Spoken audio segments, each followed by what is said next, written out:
Brothers and sisters, this morning the question that we are asking is, do you worship Christ or war against him? The first description has shown us the identity of those who worship Christ. They are in search of Christ. They are set in their purpose towards Christ. They are sovereignly led to Christ. And finally, they are solemnly warned for the sake of Christ. What does this have to do with you? What does this have to do with me? Brothers and sisters, the continuous celebration of the birth of the Lord Jesus Christ, as one theologian would say, is not a celebration because a baby is born. It is not a celebration because the child is born.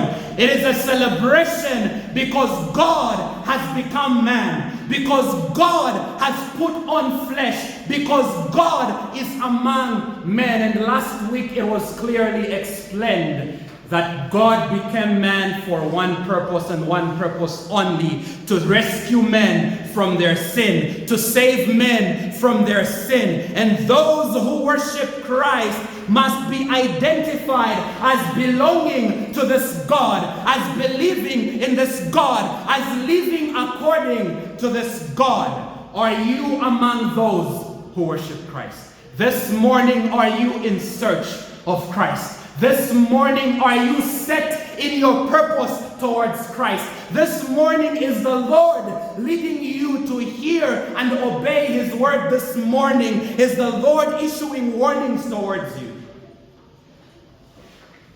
Can you identify with the description of those who worship Christ? If you are a Christian, is it evident not only on Sunday mornings that you worship Christ, but also on Monday through Saturday? Also, not just in public, but in private. Is it evident that you worship Christ? Do you worship him wholly? Or has your life been divided into parts? Lord, you can have my job, you can have my marriage, but not my finances. Lord, I can give you this part of my life, but not this part.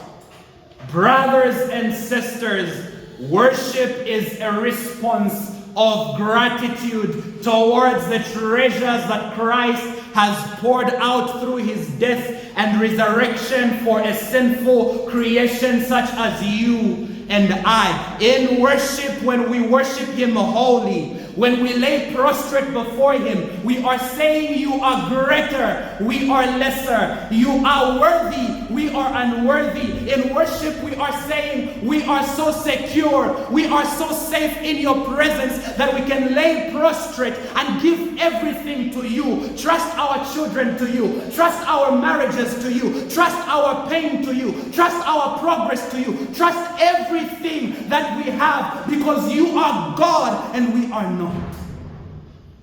Brothers and sisters, are you among those who worship Christ? Is your ideology of Christmas a celebration because God became man for your salvation? Or is Santa Claus still making noise in your home?